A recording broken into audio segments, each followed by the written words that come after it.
Welcome to law chats Tamil. இன்றைக்கி நம்ம பார்க்க இருக்க topic nature and definitions of dots.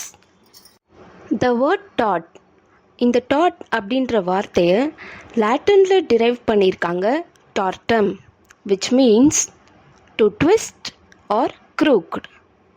இதையே இங்கிலீஷ் டேர்மில் என்னன்னு சொல்கிறாங்கன்னா ராங். பிரான்ச் ஆஃப் லாஸில் வேரியஸ் டைப்ஸ் ஆஃப் டாட்ஸ் இருக்குது. எந்த ஒரு இடத்துல லீகல் ரைட்ஸ் வயலேட் ஆகுதோ அங்கே டாட்ஸ் அப்ளிகபிள் ஆகும். லா எப்போவுமே லீகல் ரைட்ஸை இம்போஸ் பண்ணி தான் இருக்கும். அது ஒரு பர்சனுக்காக இருந்தாலும் சரி, நம்ம சொசைட்டிக்காக இருந்தாலும் சரி. அந்த டைமில் ப்ரீச் ஆஃப் டியூட்டி ஏற்படும் போது தான் ராங்ஃபுல் ஆக்ட் கமிட் ஆகுது. அப்படி தான் டாட் க்ரியேட் ஆகுது. ஃபார் எக்ஸாம்பிள், மிஸ்டர் எக்ஸ் அப்படின்னு ஒரு கம்பெனி இருக்குது. அந்த கம்பெனியை பற்றி குரூப் ஆஃப் பீப்புள் தப்பாக பேசும்பொழுது அந்த இடத்துல டாட் க்ரியேட் ஆகி டிஃபமேஷன் ஏற்படுது. For another example, Miss Y அப்படின்னு ஒரு லேடி இருக்காங்க. அந்த லேடி போகிற வழியில் ஒரு ஷார்ட்கட் இருக்குது. அதனால் அவங்க பக்கத்தில் இருக்க ஒரு வீடு வழியாக காம்பவுண்ட் செவருக்குள்ளே போய் அவங்க போகிறாங்க. அந்த வீட்டு ஓனரோட பர்மிஷன் இல்லாமல். அதனால் இந்த இடத்துல டாட் ஏற்பட்டு ட்ரெஸ்பாஸ் ஆயிடுது. இன்றைக்கி இருக்க இந்த ஹெல்த்தி சொசைட்டியில் நமக்கு இண்டிவிஜுவல் ரைட், ஃப்ரீடம், ப்ரைவசி இது எல்லாமே ரொம்ப முக்கியமானது. இதில் நமக்கு ஏதாவது ரெஸ்ட்ரிக்ஷன் ஏற்பட்டுச்சுன்னா நம்ம யூஸ் பண்ண வேண்டிய legal maxim ibi jus ubi remedium. அதாவது where there is a right there is a remedy. அப்படின்னா நமக்கான உரிமை எங்கே இருக்கோ அதே இடத்துல தான் நமக்கான தீர்வும் இருக்குது அப்படின்னு அர்த்தம். இங்கே யூஸ் பண்ணியிருக்க இந்த லீகல் மேக்ஸிம் ரொம்பவே முக்கியமானது. என்டையர் லாலையும் இந்த லீகல் மேக்ஸிம் ஒரு இம்பார்ட்டண்ட் பிளேவை ரோல் பண்ணுது. ஸோ இதை எப்போவுமே மறக்காதீங்க. ஒரு ரைட் அப்படின்றது கண்டிப்பாக வேல்யூவோடு இருக்கணும். அப்படி வேல்யூவோடு இருந்தால் தான் அதை என்ஃபோர்ஸ் பண்ண முடியும். இந்த இடத்துல ரைட்க்கு எந்த ஒரு வேல்யூவும் இல்லைன்னா அதை எந்த ஒரு வழியிலையும் என்ஃபோர்ஸ் பண்ண முடியாது. அந்த மாதிரியான ரைட்டை ரெண்டு சோர்ஸாக பிரிக்கலாம். ஒன்று கான்ட்ராக்சுவல் ஆப்ளிகேஷன், இன்னொன்று இன்ஹெரிட்டன்ட் ரைட்.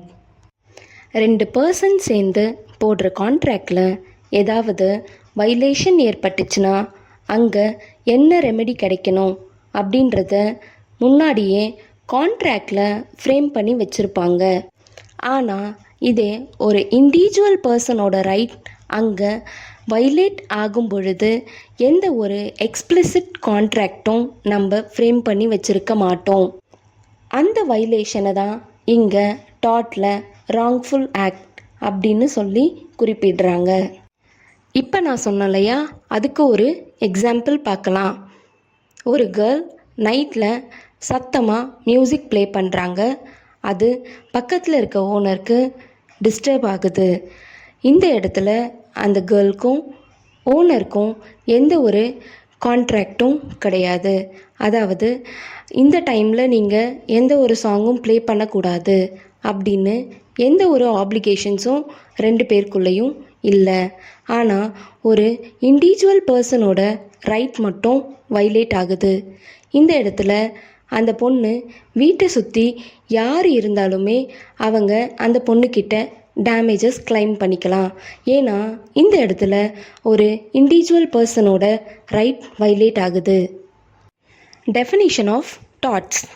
டாட்ஸுக்குன்னு எந்த ஒரு இடத்துலையுமே சயின்டிஃபிக்கான டெஃபினிஷன்ஸே கிடையாது.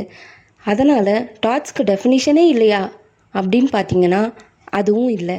டெஃபினிஷன் ஆஃப் டாட்ஸை லிமிட்டேஷன் ஆக்டில் என்னன்னு சொல்லியிருப்பாங்கன்னா, under section 2M tort is a civil wrong which is not exclusively a breach of contract or breach of trust. இப்போ உங்களுக்கு புரிஞ்சிருக்கும்னு நினைக்கிறேன். breach of contractக்கும் ட்ரஸ்ட்டுக்கும் டார்ட்டுக்கும் எந்த சம்மந்தமுமே கிடையாது.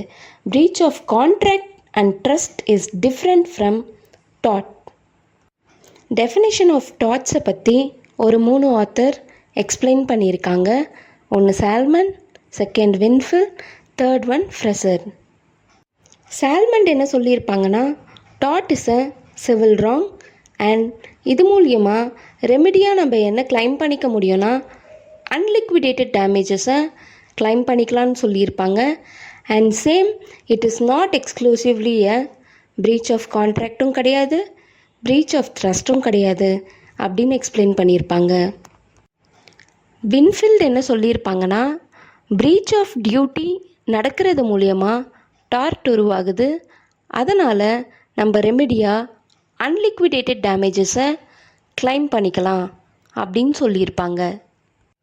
ஃப்ரெசர் என்ன சொல்லியிருப்பாங்கன்னா, ஒரு இண்டிவிஜுவல் பர்சனுடைய ரைட் வயலேட் ஆகும் பொழுது, அதாவது இன்ஃப்ரிஞ்ச்மெண்ட்னு போட்டிருக்கு, இன்ஃப்ரிஞ்ச்மெண்ட்னா வயலேஷன் தான், வயலேட் ஆகும் பொழுது அவங்க சூட் ஃபைல் பண்ணி ரெமிடியாக காம்பன்சேஷன் கிளைம் பண்ணிக்கலாம்.